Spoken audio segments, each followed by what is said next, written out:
this feeling about her when she would read. So I know that the lector ministry misses her. So, and for those of you who don't know, lectors are people who get up on the altar during a church service and do readings from the Bible. So, anyhow, I would like to start with a prayer at the death of a loved one. Lord, the death of my loved one has hit me hard.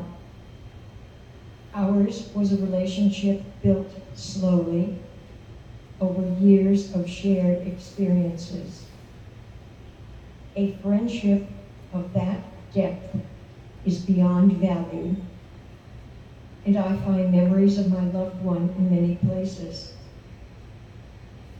This death has made me aware of my own mortality and has challenged my faith. Yet, I hope in you. Your power over death and the rewards of your promised kingdom are the only consolations I can find at this difficult time. Keep my faith and the faith of all who cared for my loved one strong. Let us always be a source of support and comfort to one another.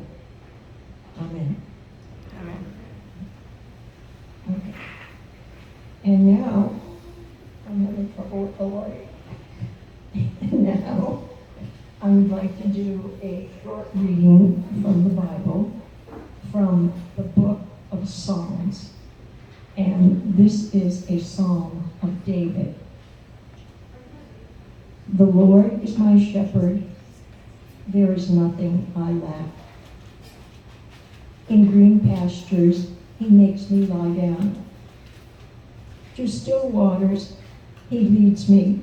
He restores my soul. He guides me along right paths for the sake of his name.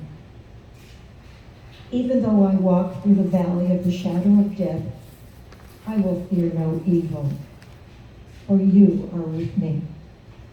Your rod and your staff comfort me. You set a table before me in front of my enemies. You anoint my head with oil. My cup overflows. Indeed, goodness and mercy will pursue me all the days of my life. I will dwell in the house of the Lord for endless days. A reading from the book of Psalms. Done.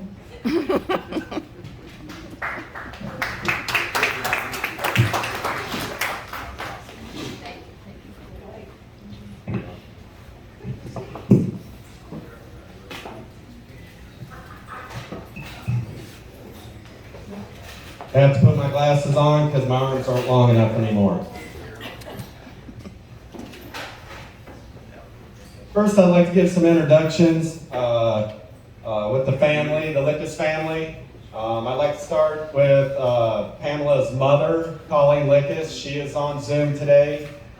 She has some health issues, and she's at 95 years old, and she is at home, but she is watching this, and she has been a great support to all this, and Pamela loved her mother very much. With that said, I'd like to start moving down the line of the 6 siblings. Pamela was the oldest sibling. Then I would go down to Karen Lickiss Weiss, who's next in line. And then on Zoom, we have Monica Marlowe, the Honorable Monica Marlowe. After that, we have Bob Lickiss Jr. And then on Zoom, we have Jeff Lickiss as well. And the baby of the Lickiss family was Sandy Lickiss. With that said, I am the oldest son of Pamela and my little brother Javier Roberto Carrasco. He is my little brother, and that is the second son. There's only 2 sons here, and that was it.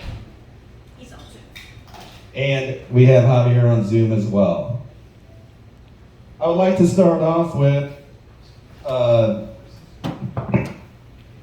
excuse me.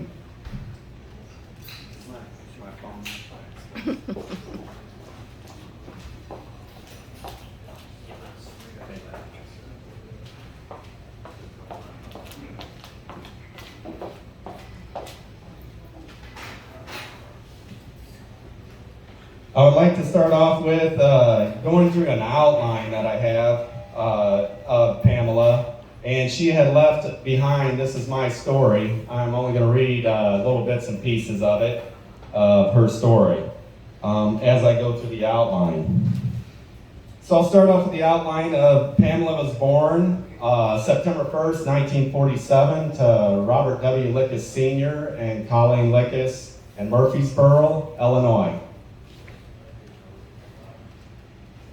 She would be the oldest of 6 siblings. As a young child, she liked riding her tricycle and bicycle, and she had a horse that she rode at her Grandma Cross's, and she had a picture of being on that horse and also being on horses with my grandfather, my grandmother, and family. They were big horse fans, as Sandy was always in rodeos that we went to every weekend, which I enjoyed quite well.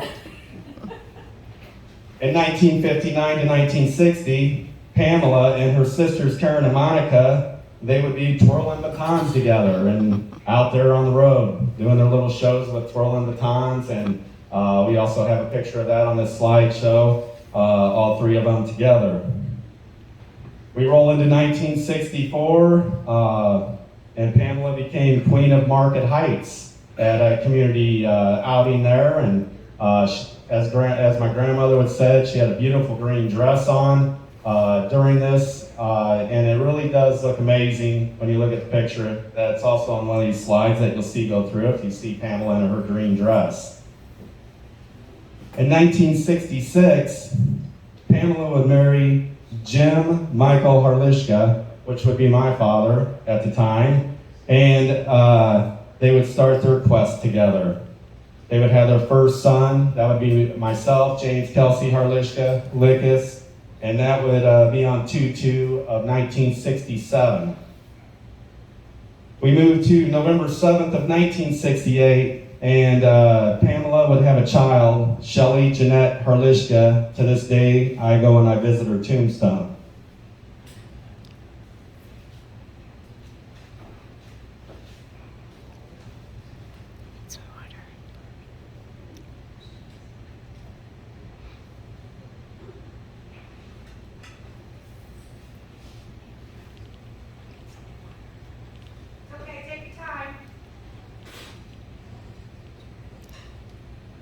So, 1970, my dad and my mom would divorce, and I would move in with my grandparents.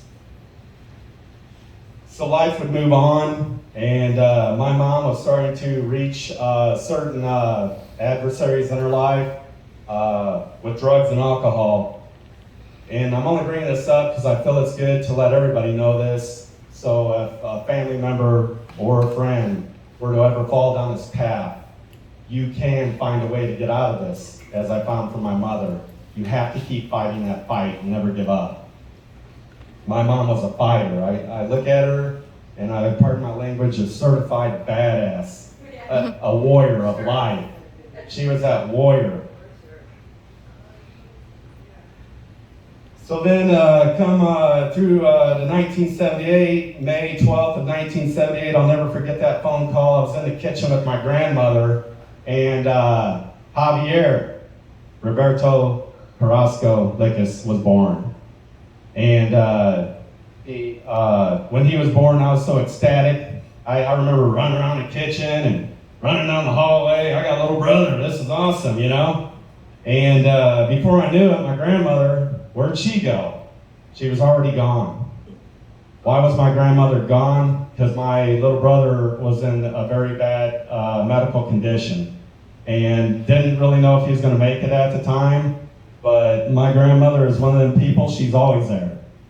No matter what your relationship may be with her, When things are down, she's the first one to be there at the battle, and to be there to hold you, to guide you, and to take you all the way.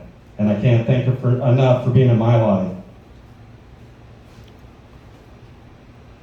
In September 24th, she would marry Gus Caskey of 1982. And now I'm going to go into, this is my story of some things that Pamela had wrote. I kind of want to go back here a little bit to 1970. In 1970, I met a man, this was after her divorce with my dad.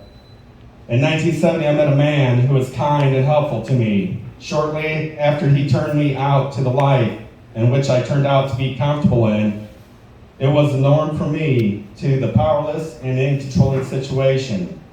Drinking was a commodity and went with the lifestyle.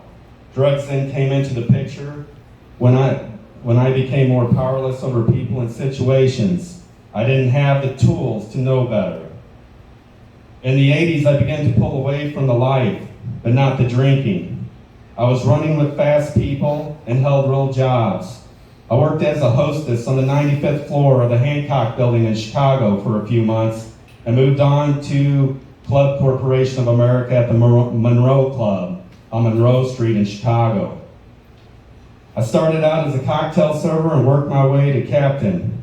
I learned fine dining etiquette and certified to teach club orientation and service training to new hires.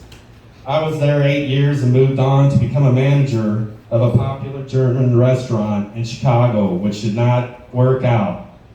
My then husband, Gus Caskey, and I had a difficult marriage due to my drinking. He was kind and tried to help me. Unfortunately, we divorced and I moved to the suburbs where my second son attended high school. Because of my behavior and drinking, he became at risk and joined a gang. I was then running with the wrong people, and my son decided to stay away in 1996.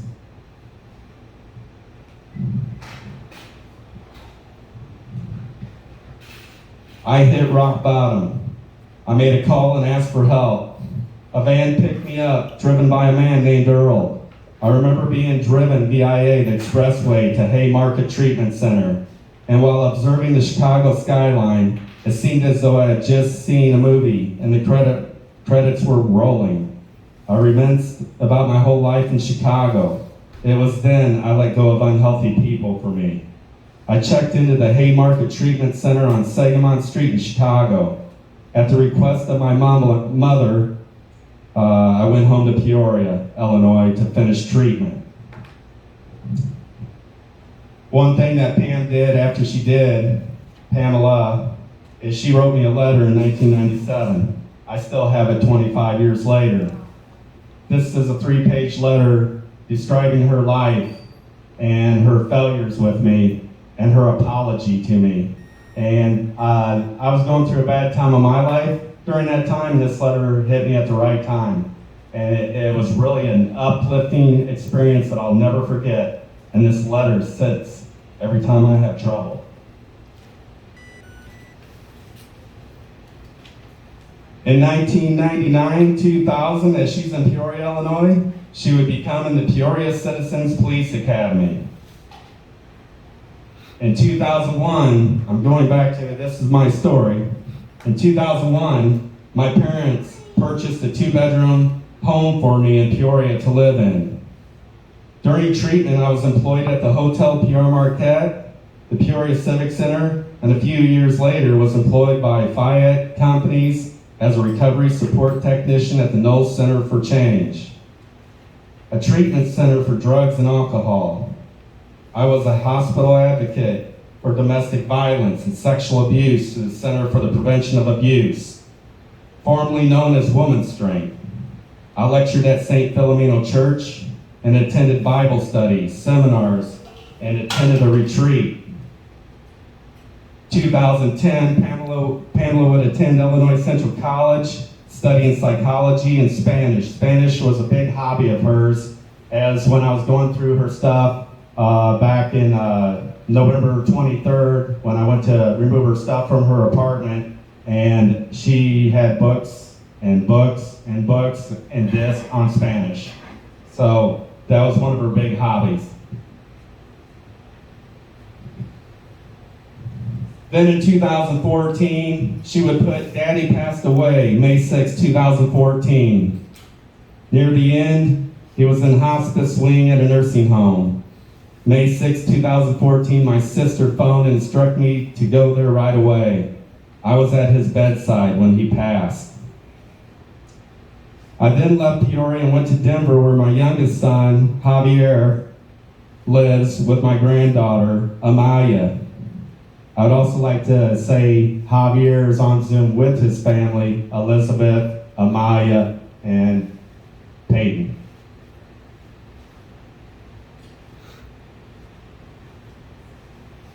She said she was very close to her son since they fought for custody for Amaya. Her mother wasn't doing well. Amaya's mother wasn't doing well. She reminded me a lot of myself. And unfortunately, Amaya's mother didn't make that quest that my mom did. Amaya's mother has passed at an early age. And once again, that's why I'm discussing all this with you, so you understand that fighting chance you do have. You just have to stay with it. Then Pamela decided to move to DeLand, Florida with her brother Bobby and Mary Lickiss and their family. She would lecture at St. Peter's and Catholic Church in DeLand and attend Bible study when they were available. There was a reading, a strange thing happened to me when I got all of her stuff home, and there was a Bible I had sitting in my garage. When you got the big garage door open, and then you go and you open the back door, you get a wind tunnel through there. So this Bible was sitting up on a table, and there was pages all to one side except maybe a couple pages. When I opened that door, the wind blew these pages, and it ended up on this page here. And I looked down at it, and all the words were underlined, and I thought, well, this might be a good read right here because this is telling me something. So, I'm going to wait till this gets done here for a second.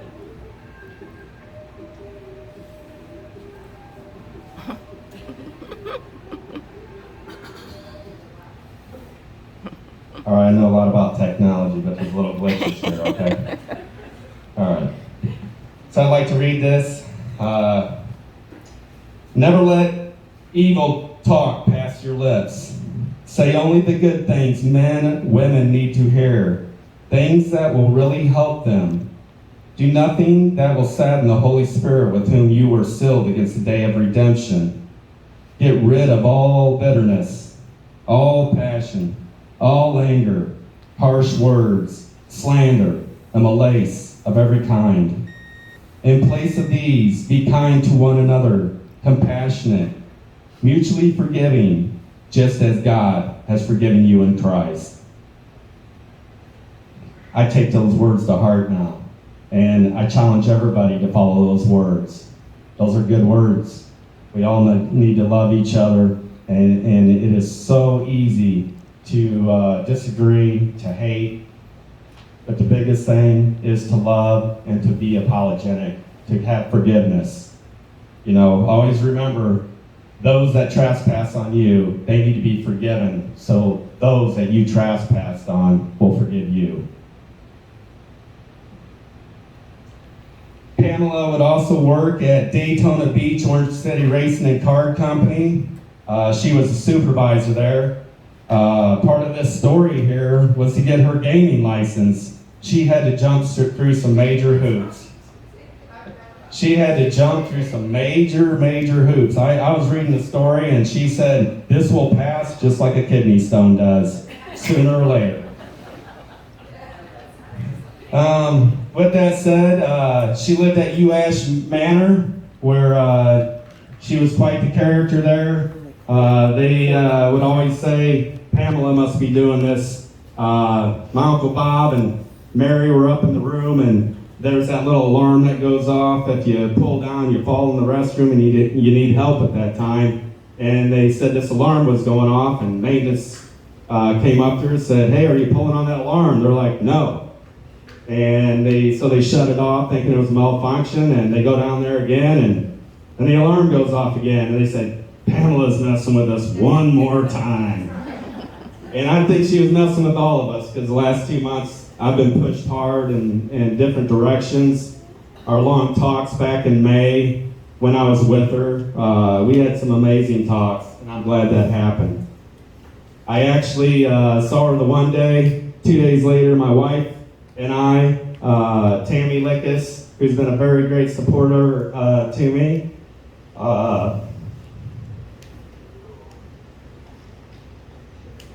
we had a lot to do that day, and the next day, and you know, my life, I've made bad decisions, and the decision that day was I put the fun and games away, and I went and saw her again, and she was so ecstatic when I got there. The love that was there, it was just amazing. The smile I saw on her face when she come out, and then I'd meet my Uncle Bob and Mary, and we'd all have a nice dinner together, not knowing that would be my last dinner with her. I'm going to finish this story with her, but one more thing I'd like to thank is Eagles here. Pamela came here. She played bingo with Valerie and Melissa Bozeman that works with my mother, and she just got here. She's been working today, and I appreciate you coming, Melissa. Valerie and Melissa have supported me 110%. I can't thank them enough through all this. They've been my leg down here in Florida, besides my Uncle Bob as well, my Aunt Karen. Everybody's contributed. It's unbelievable. Thank you. I went to AA and met people like me. I was involved in many AA functions and became president of a club called Wolf. Now she wants to tell what she's learned in her life. I can judge without prejudice in order to protect myself. I take an examination of conscience every night. Was I kind? What could I have done better? Do I owe someone an apology? Was I resentful, critical, dishonest, or selfish? I'm still a work in progress. I have learned I cannot change situations or people.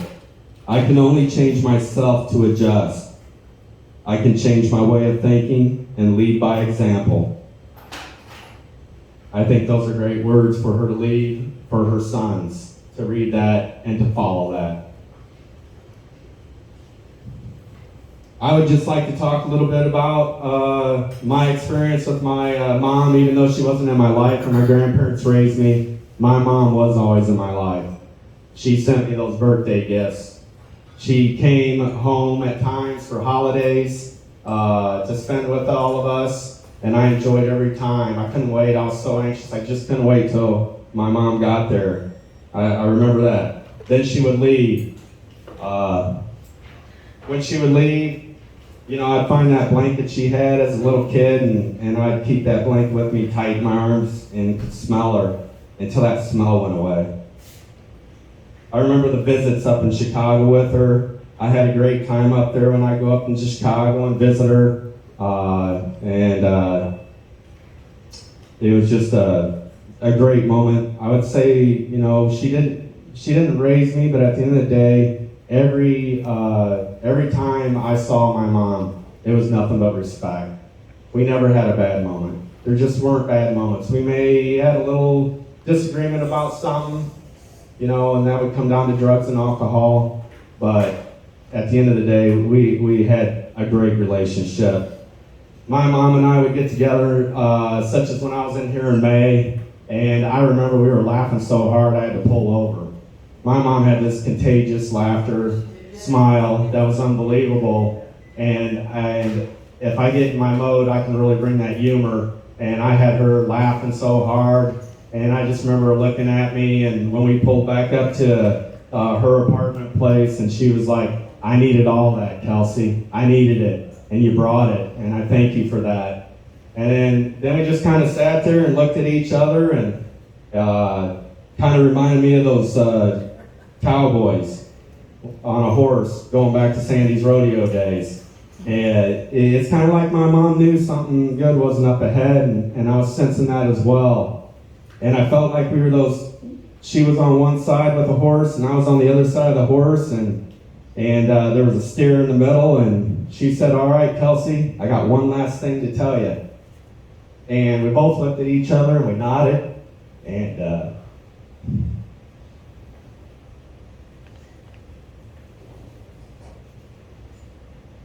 we came out of that chute, and she jumped on that steer, and she twisted that steer's head, and she brought it down into the ground.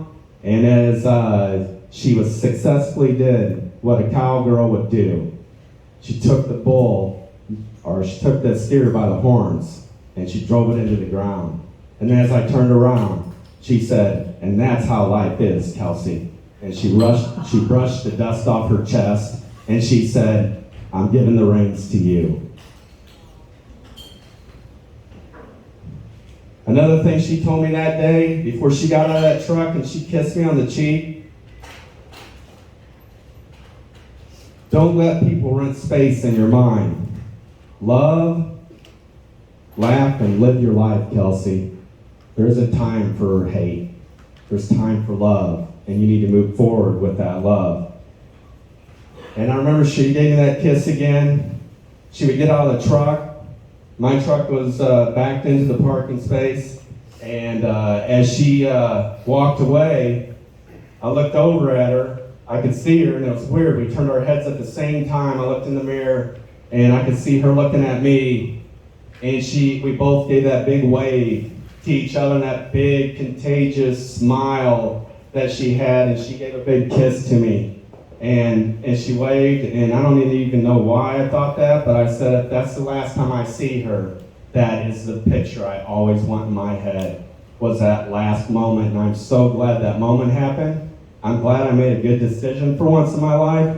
I put all my fun and everything to the side, and I went and seen her that day. It really helped me out greatly. So, one last thing I would like to say is, my little brother is on Zoom there, and I just want him to know that she told me how much she loves him and loves Amaya, and she was sorry. She was sorry for the way she was to my little brother. Drugs and alcohol isn't a good thing, everyone. They can destroy families. And she really did have her love for Javier and the grandbaby, Amaya. And I just want him to know that. And she just didn't know how to break down that wall that she created. And she understood that, and she understood where my little brother was at. So with all that said, I appreciate everybody that is here today. I will be back up here to speak for others as well in the family that are on Zoom that have left me paragraphs. I'm going to take it over to my lovely aunt here, Karen. Thank you.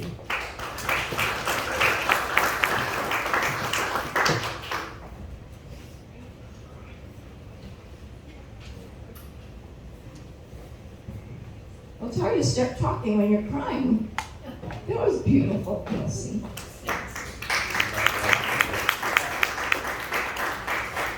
And Kelsey really has done an amazing job on, the PowerPoint here and there's another one there. So you really did a terrific job on setting everything up today, and the PowerPoints and the music, and thank you, Kelsey. And for those of you on Zoom, I hope you were able to determine that in the gallery, the one with my name is where we are all speaking. So because there are a lot of people on Zoom, you might have to scroll up and down if you haven't found this yet.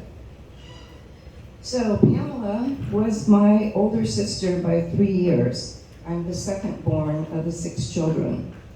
The 3-year age difference was just enough for her to consider me a pest.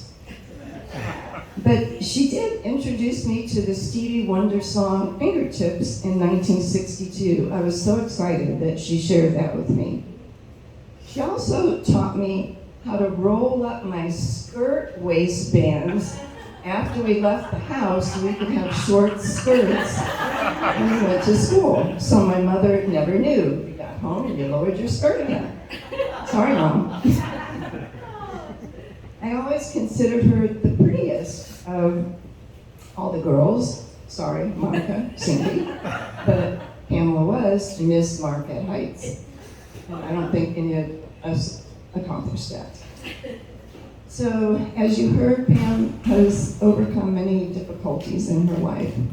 She had many struggles as a child and as an adult.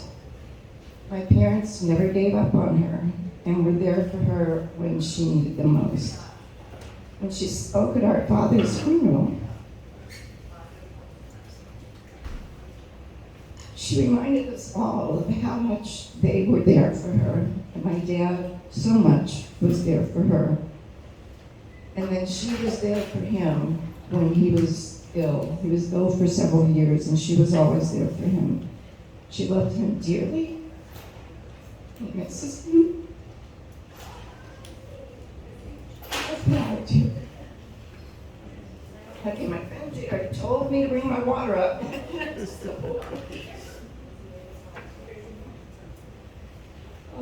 So many years ago, she became involved with the Catholic Church in Peoria. I believe it was her involvement with religion that really helped her thrive. She became a lector at the church, and she would call our father every week when she was going to be lector and rehearse it with him because she wanted to make sure she could pronounce all the words correctly. So then we all went to see her one Sunday, and we were so proud of her. I don't recall the passage was, but just hearing her speak so eloquently made me cry. So she was successful in her career, as you've heard, and she was taken from us too soon. So rest in peace, dear Pamela.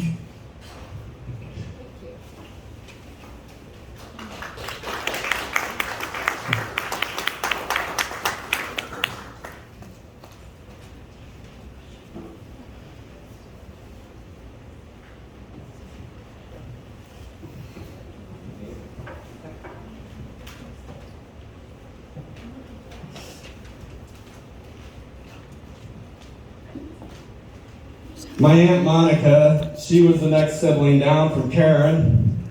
And with that said, she had sent me a remembrance that I'm going to read for her as she's on Zoom here, and I appreciate, Monica, you sending this. When I think of Pamela, I think of the laugh that the females in the Lickiss family let loose. The laugh of the Lickiss sisters, a delightful, bowdy cackle. Pam's laugh was the best of them all. And when you turned to see her laugh, you were greeted with her beautiful smile and sparkling eyes. When she let loose with her laugh, I always felt it set her free.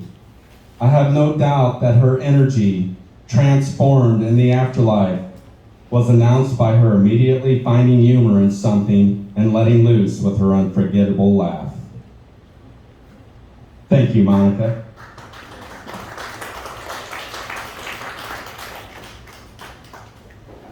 Bob Lickiss Sr. Or Junior, sorry. That would be a miracle. Hey, it somewhat is senior though, I mean, he is part of them.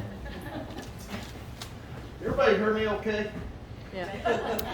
like They might that. not on Zoom. Oh, not on Zoom. Okay. Yeah. All right, here we go. All right, I got a couple things to say about Pam. I encouraged her to move here to DeLand with us. She wanted to get out of the cold of Denver, and there was no better place to come than Florida in order to do that. And that happened, and we had a great time together. I'm so appreciative that we had those years together, that we could see each other more often. But I want to talk about how the way that Pam moved my life and a way of thinking.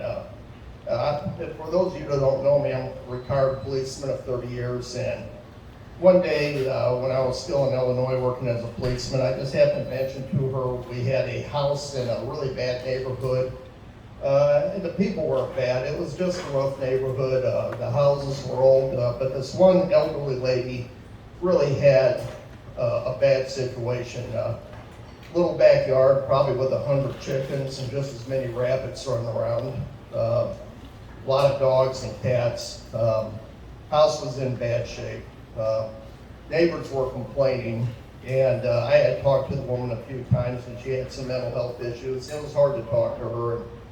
And you know, I came home and I made the comment to Pam, you know, they ought to just bulldoze that house down and you know, just send this woman to an institution, do what they have to do. And she said, go ask her what would happen if you bulldoze her house down. Find out what is going on with her. So I got another call out there, neighbors complaining. I wanted to go check on the progress if she was cleaning up her property. And I asked the woman, I said, what would happen if we just bulldoze your house down and we put you in a facility that will help you? She said, I'll die. This is the house I was born in. This is the house my parents were born in. And if you take this away from me, I'll die, you know. And I went back and I told Pam that, and she goes, let that be a lesson. That's that woman's home. You know, some people don't ask for much. They don't need much. You know, this is her home. And that changed my whole thinking about how I treat people, you know, in the future for the rest of my career, because some people are happy having much less than those of us that are fortunate to have so much more. And I talked to the neighbors about it, and I told her, you know, what the woman had told me, that what would happen if we bulldozed her house down. They said, you know what, we'll do it. You know, we'll help her. You know, we'll help her. And the neighbors helped in cleaning her property up, and you know, she lived there until she passed away, and I think the house has probably been bulldozed down by now. But you know, it was just that she had a compassion for everybody in her own way, and I'll never forget that. You know, how that just moved me. She was absolutely right. You know, that people are different. People do not have to have much just to be happy. And the woman was happy there. She was happy with her rabbits. She was happy with her chickens. The house was in bad shape, but that was her home because that's where she was born and grew up. So that was a very positive thing that I received from Pam. We had a lot of fun with Pam because Pam loved to be scared, and she loved to scare other people, and I kind of enjoy that too, to be honest with you. So when she moved into our house until she was waiting to get her apartment at Hugh Ash, it started from day one. And there was almost a daily event of somebody scaring somebody. And it started off with our daughter Jacqueline buying a bag of very real looking palmetto bugs and pulling Pam's covers back and spreading the palmetto bugs on a pillow and on her sheet. And of course, that night, Pam comes home from work, pulls back the covers, and there's just this horrendous scream. You know, that I go running in there to find out what's going on. Of course, I saw the joke that was pulled. I know her workers that worked with her were also victims of some of her scare tactics that she would brag about at later times. And I think the best one that we were always pulling stuff on each other. I did it so much to her that she became very cautious, and sometimes I couldn't pull it off. But the last time, I had a rubber snake, very realistic looking, in our garbage cans. So once it go out to the curb, I taped it to the inside with the head sticking out. And Pam was getting ready to go to work, and I just nonchalantly had a little bag of garbage. Say, hey, just drop that in the garbage can as they're going through the garage for me, you know. And of course, I heard the scream. You know, it was a scream that would have woke up the whole neighborhood. So that was my last parting joke with her, my last parting incident. But we had a lot of fun doing that together. Pam loved her family. She was very compassionate about other people, even though she'd seemed rough and gruff at times. She did really care about other people. Though her fellow workers, she loved her job.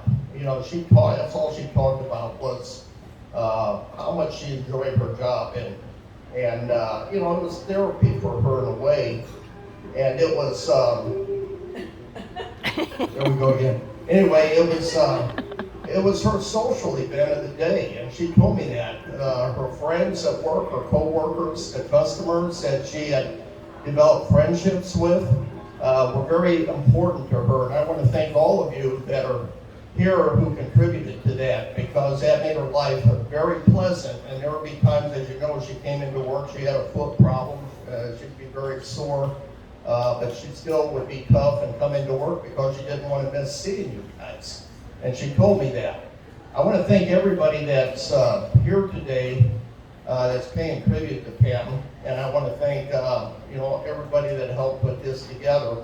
And Kelsey did a phenomenal job, and I think it's an outstanding tribute to Pam, and a way to say goodbye to her, even though she'll always be with us, and her memory will always live with us. Thank you again.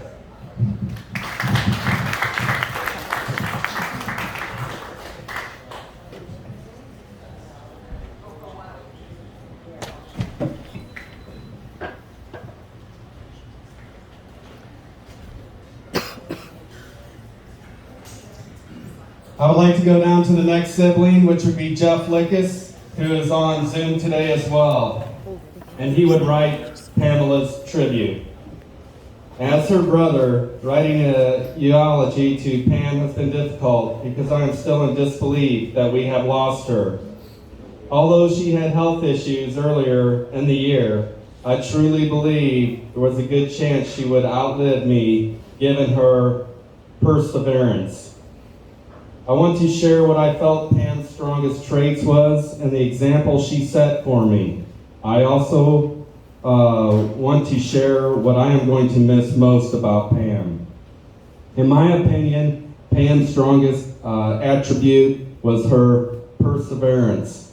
Throughout her life, she suffered many disappointments and setbacks, but she always seemed to be able to pull herself through.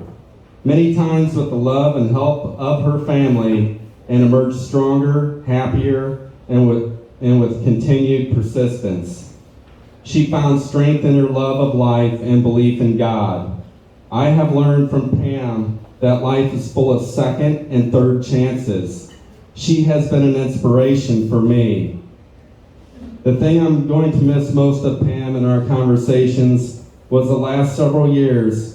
Once or twice a month, we would contact each other by phone.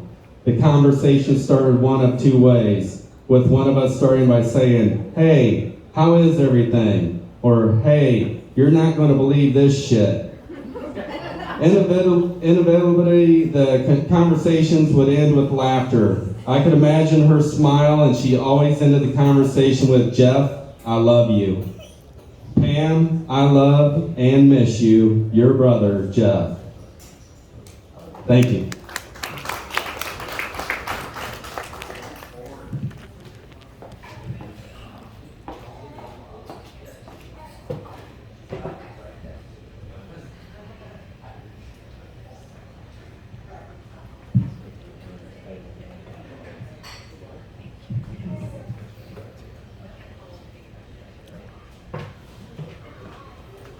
Y'all hear me okay?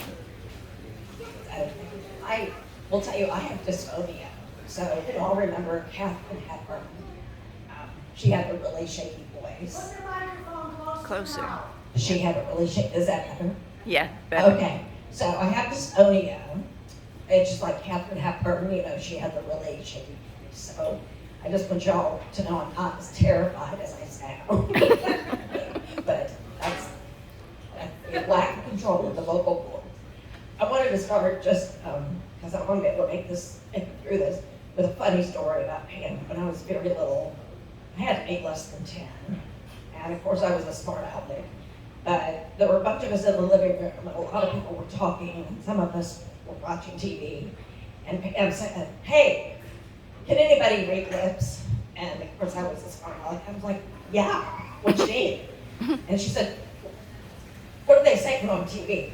So I climbed up to the TV really close, and she said, "Sam, turn the TV up." So she just had that funny sense of humor. One of the last texts that we shared, I was asking her how she was after surgery, and just went back and forth discussing that. And she said, "This is a new number for you." And I said, "No." And she said, "Who is this?" I said, this is Sandy, your sister. And she said, oh, it would have been good to know that at the beginning of this whole conversation. But she apparently had me confused with another Sandy. So, and I did not know Pamela as well as my other siblings did, because there was nearly a 20-year spread between us. She was always kind to me. She was very fond of my boys, and she was kind to them. And Pamela loved her sons and granddaughters and great-granddaughter. Pamela and I shared a common which is our faith in Jesus Christ. And I believe she would want me to share what that meant to her and what it can mean for you. Like many people, Pamela's journey was not easy. But when she found God, she found a renewed faith in Him. Her faith was earnest. She had faced many trials, and she found comfort in God's word in the book of James.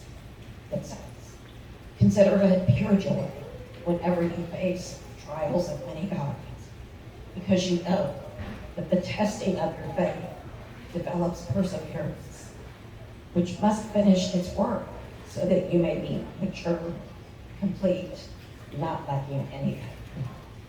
I will tell you at this point, I had no idea what my brother Jeff was going to say, but as you can see, there's a common theme with Pam. Pamela also understood her relationship with God, as explained in the book of Ecclesiastes. Moreover, when God gives any man wealth and possessions and enables him to enjoy them, to accept his lot and be happy in his work, this is a gift of God. He seldom reflects on the days of his life because God keeps him occupied with gladness of heart.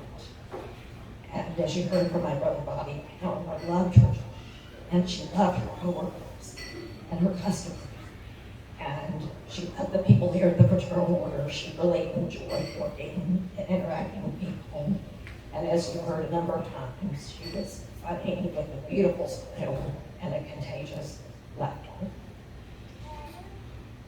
Pamela also faced health challenges. Understandably, she grew tired, but she always took comfort in her faith. And she held to the words in the book of Matthew, come to me, all you who are weary and burdened, and I will give you rest. Take my yoke upon you and learn from me, for I am gentle and humble in heart, and you will find rest for your souls. For my yoke is easy, and my burden is light. As Pamela once said, she is a work in progress, as we all are, and she knew God had plans for her. The book of Jeremiah tells us, for I know the plans I have for you, declares the Lord. Plans to prosper you and not to harm you. Plans to give you hope and a future. Then you will call on me and come and pray to me, and I will listen to you. You will seek me and find me when you seek me with all your heart. And that is how Pamela tried to live. I believe the message that she would like to leave with you comes from the book of Jude. But you, dear friends, by building yourselves up in most holy faith and praying in the Holy Spirit, keep yourselves in God's love as you wait for the mercy of our Lord Jesus Christ to bring you to eternal life. I heard a line in a movie recently that made me think of Pamela. The actor said, sometimes broken people fix broken people. If you knew all about Pamela's past, you knew that she tried, she persevered, and she kept the faith. One of my favorite songs is Scars in Heaven, a casting praise. And when I hear it, I think of Pamela. I won't sing it, because me, my boys are terrified. I've never heard that song. But my favorite verse of the song that makes me think of Pam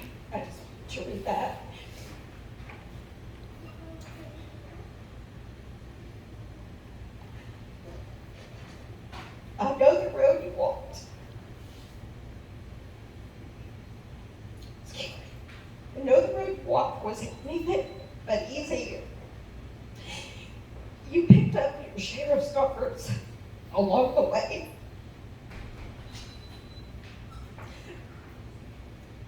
But now you're standing in the sun.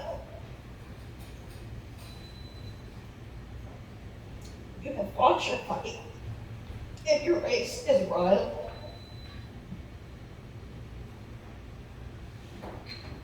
The pain is all in William's way. The only scars in heaven, they won't belong to me and you. There'll be no such thing as broken. And all the old will be made new. And the thought that makes me smile now, even as the tears pulled out, is that the only scars in heaven are on the hands that hold you now. I know Pamela is resting in the arms of Jesus with a perfectly healthy body, and I look forward to seeing it again. Thank you all so much for being here.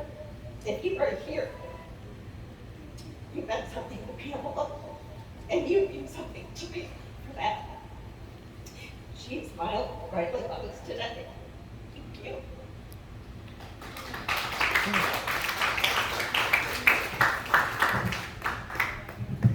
We're a crying family.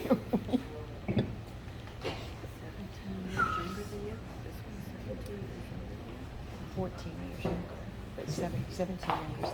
As Valerie makes her way up here, I'd like to talk about her co-workers as well. Melissa Huddleston couldn't be with us today due to COVID. Melissa was standing there the day that my mom dropped on November 1st, and she tried to perform CPR to bring my mother back, and she really tried hard, and I can't thank her enough for what she did for my mom. That's great that she needs CPR first aid to be able to do that at that point in time. Melissa texted me. She said that you guys reminded her of a story of Pam where she would hide in boxes. Actually, Melissa would hide in boxes because Pam would always be scaring them, so they had to start giving payback. And she remembers a story of jumping out of a box and Pam screaming like Bobby did. And they finally got her back, but of course, Pamela got them back twofold later. With that said, Melissa said that no matter what mood she would be in, good or bad, Pamela always brought a smile to her face. She always had a way to make you feel happy and to smile and that things weren't that bad. I just wanted to make sure I reached out and brought that up about Melissa and all she's done as well as, like I said before, Valerie, who played bingo with my mom, and I reminisced with Valerie there back towards Thanksgiving. I came and played bingo, and wow, that was something else. But anyhow, like I told Valerie, I told Valerie and I told Melissa Bozeman, that is Valerie's daughter that worked with Pamela, that, you know, she, with Pamela, you truly, that means you're great people. And why I said that is I'm gonna be honest, my mom didn't have too many friends. And when she did have a friend, that friend was legit. That friend was the best friend. And like I told them, a friend of my mom's is a friend of mine at the end of the day, because I know that she picked the right people to be in her life. With that said, Valerie, if you could please come up. Now, anyone who knows me knows I am not going to touch that mic. Germophobic, but I got a big mouth. So I'm glad that Kelsey brought these daughters. Pamela and I used to sit in the last two chairs at the bar over there on Tuesday afternoons to play bingo. Whenever one of us won, we'd send a picture to my daughter. Mom, can't hear ya. Can't? I can't hear ya. Well, give me a napkin for the mic. Oh, no, you can't touch the napkin. No, you can't. Sorry. All right. Here, she's got it. But usually, You gotta turn it back on. There you go. There you go. but usually after a couple of drinks, I will hug my daughter. So, my daughter called me one day, 2-3 years ago, and said, my supervisor and I are going to the flea market. Do you want to go with us? And I said, you're hanging out with your boss? She said, yeah, she's really cool. So they came and picked me up, and we went to the flea market, and Pamela was just one of those people, friend. So kind, so caring. And besides our Tuesday afternoon bingos that we started right away, there was the flea market trips on Wednesdays, and Pamela never left the flea market without at least one plant.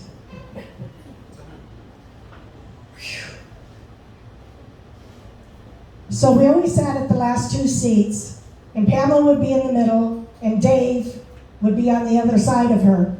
So one time I had hurt my back, and I said, Pamela, I can't sit at the bar. I got to sit at one of the low tables with a low chair. She said, well, too bad for you, because I'm sitting next to Dave.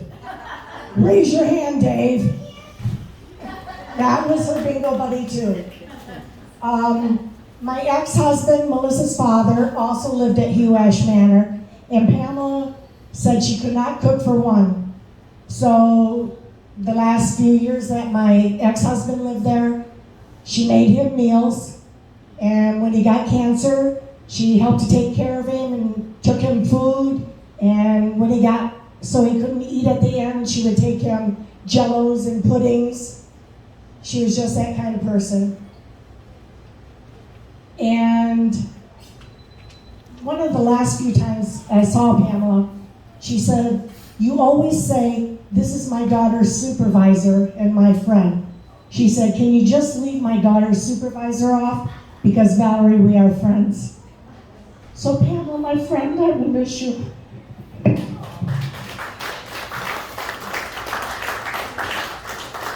Valerie, did Dana make it? Did Dana make it? Yes. Okay.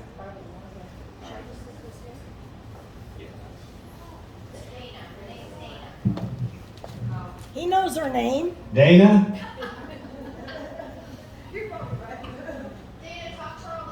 Oh, God, I don't even know where to start. I don't know where to start. I've been working at Orange City Racing Car Club for almost 5 years, and I was with her 4 days a week, every week for almost 5 years. Scaring me, she knew I hated lizards, she knew I couldn't stand snakes, any kind of reptiles, she always had it right there on my register for my bartender. So, there's so many things. Her laugh, her scaring me. And then, when I would scare her, she'd go, ah! She'd go, why? I'm not talking to you. Zoom people. I forgot, I'm sorry. You're all right. Maybe you don't mind starting from scratch. She just visits her. I get something like it. You're all right. Thank you. Oh, God. I don't know where to begin. Like I said, I'm a bartender at Orange City Race Car Club. And I've been there almost 5 years, and I work with Pam 4 days a week, every week for almost 5 years. So we became family. She was my family. She was my mentor. She meant so much to me, taught me so much.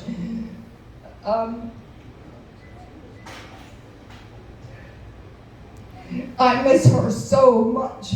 I go to work and she's everywhere. And chaos coordinator was up in her office, and that was the truth.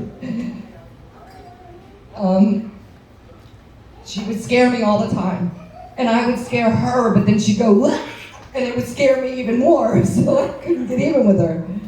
I was there that day, Melissa Huddleston got into the box and scared her, and it was hilarious.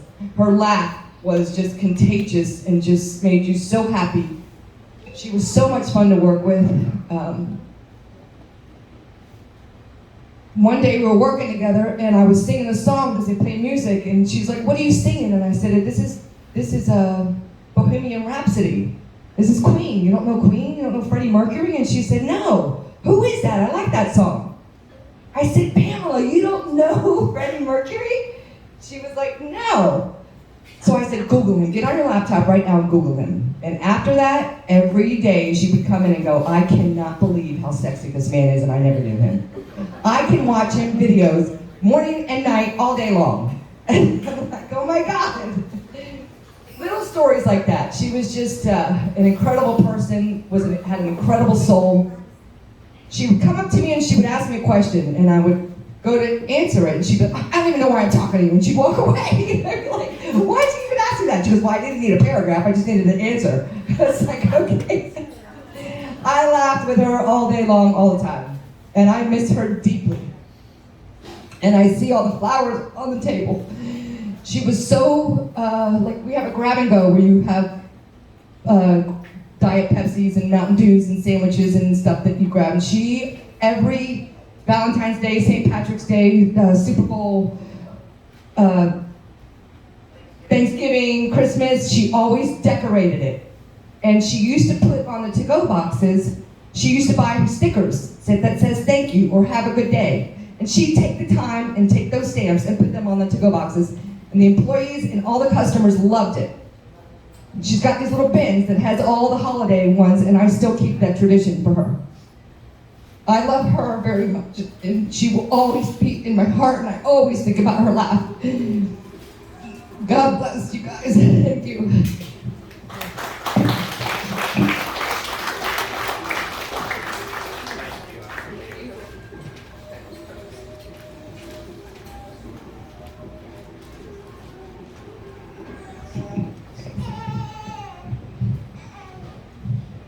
I'd like to end this with her part of her obituary, just to let you know the family members once again.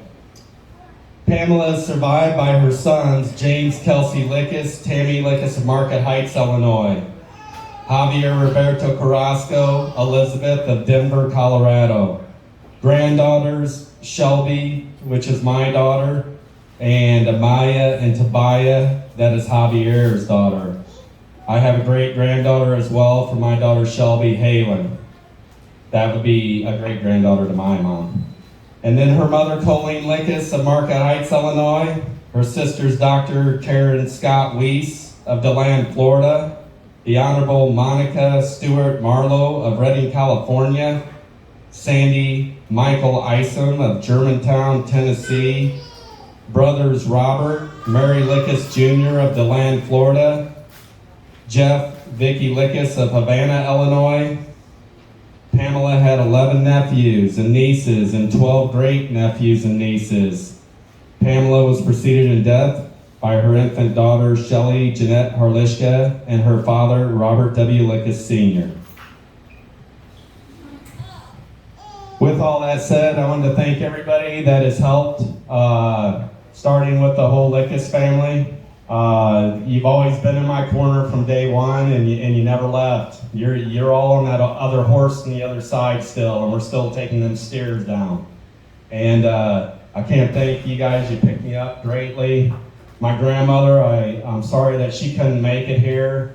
She would have been the first one here if her health allowed her to. Like I said, she charges that fire when it's ablazing, and whatever she can do to save that person, she's going to do it. And that's just my grandmother. I'd like to also thank Melissa once again, and Valerie back there that helped me, Melissa Bozeman. They were awesome. You were great, you guys. I know I probably bugged you a little bit too much, but anyhow, I'm kind of like that. I'd also like to thank Melissa Huddleston once again for her attempt to bring my mother back. And I would like to thank all the family and friends that are on Zoom. All the family and friends are out in the crowd here. Some people have traveled from Illinois just to be here. My sister-in-law Trisha and Isaac, and my wife's husband and her mom. And then lastly, I'd like to say I may have had a little glitches when I was up here. But before this, I probably could have never done this without the help of one of my great friends, Dave Stroflis back here. He had throughout my career at work, he has pushed me hard to get back into school. He has taught me a lot of things. I really look at Dave as like another brother in my family now. And I appreciate he came from Illinois to be here with me today. It was kind of a really big surprise, and thank you, Dave. Meant a lot. And anyhow, thanks everybody, and enjoy the food and everything. And I appreciate everybody that came out, and have a great day, and be safe out there. And remember, don't let people rent space in your mind. Love, laugh, and live. And that's what Pamela wants us to do. Continue on. Thank you.